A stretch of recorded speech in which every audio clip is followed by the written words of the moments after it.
श्री राम से क्षमा याचना भी करता हूं। हमारे पुरुषार्थ, हमारे त्याग, तपस्या में कुछ तो कमी रह गई होगी कि हम इतनी सदियों तक ये कार्य कर नहीं पाए।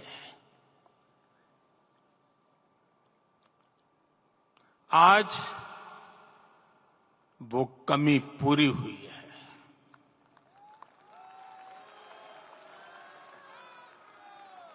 मुझे विश्वास है प्रभु राम आज हमें अवश्य क्षमा करेंगे। मेरे प्यारे देशवासियों, त्रेता में राम आगमन पर पूज्य संत तुलसीदास जी ने लिखा है, प्रभु बिलो की हर से पुरबासी, जनित वियोग विपत्ति सबनासी। अर्थात प्रभु का आगमन देकर ही सब अयोध्यावासी, समग्र देशवासी हर्ष से भर गए। लंबे वियोग से जो आपत्ति आई थी उसका अंत हो गया। उस कालखंड में तो वो वियोग केवल 14 वर्षों का था, तब भी इतना असह्य था। इस युग में तो अयोध्या और देशवासियों ने सैकड़ों वर्षों का वियोग सहा है। हमारी कई कई पीढ़ियों ने वियोग सहा है।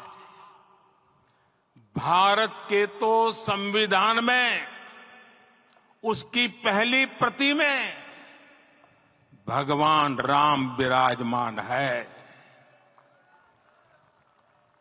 संविधान के अस्तित्व में आने के बाद भी दशकों तक प्रभु श्री राम के अस्तित्व को लेकर कानूनी लड़ाई चली। मैं आभार व्यक्त करूंगा भारत की न्यायपालिका का, जिसने न्याय की लाज रख ली।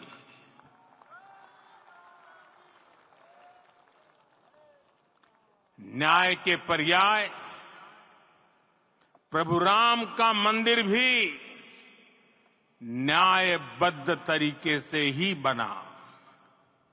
साथियों, आज गांव-गांव में एक साथ कीर्तन संकीर्तन हो रहे हैं। आज मंदिरों में उत्सव हो रहे हैं, स्वच्छता अभियान चलाए जा रहे हैं।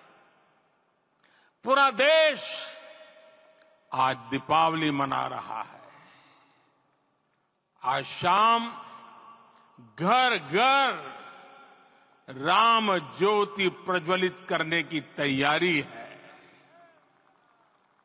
कल मैं श्री राम के आशीर्वाद से धनुषकोडी में राम सेतु के आरंभ बिंदु अरिचल मुनाई पर था।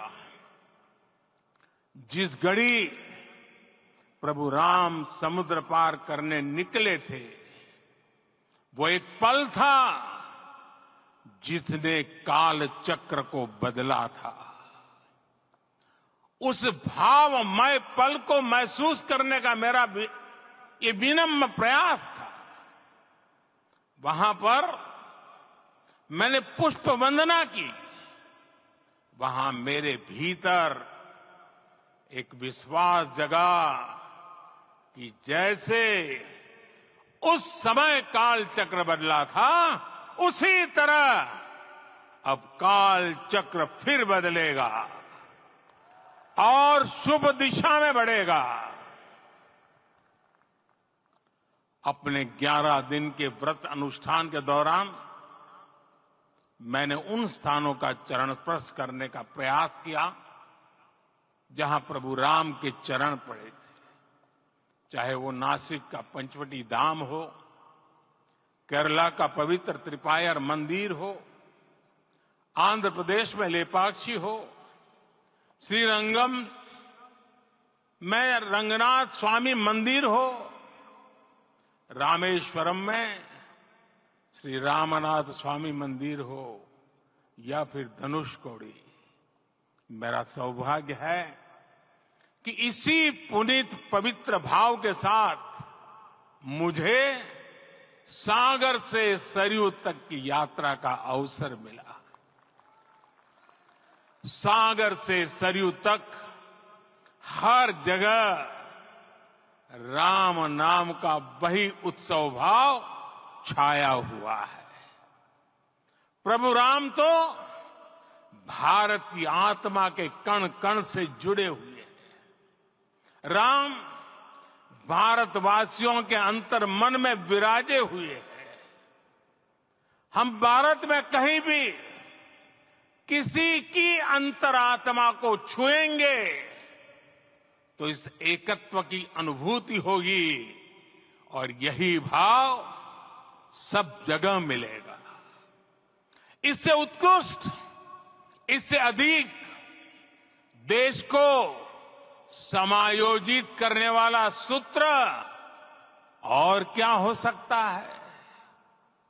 मेरे प्यारे देशवासियों, मुझे देश के कोने कोने में अलग अलग भाषाओं में रामायण सुनने का अवसर मिला है, लेकिन विशेषकर पिछले 11 दिनों में रामायण अलग अलग भाषा में अलग राज्यों से मुझे विशेष रूप से सुनने का मौका मिला। राम को परिभाषित करते हुए ऋषियों ने कहा है, रमन्ते यस्मिन् इति रामः, अर्थात जिसमें रम जाए वही राम है। राम लोक की स्मृतियों में, पर्वत से लेकर परंपराओं में सर्वत्र समाये हुए हैं। हर युग में लोगों ने राम को जिया है।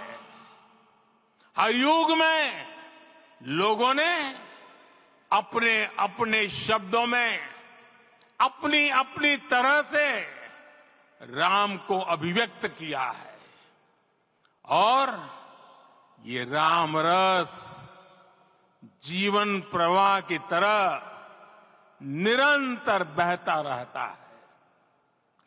प्राचीन काल से भारत के हर कोने के लोग राम रस का आचमन करते रहे हैं।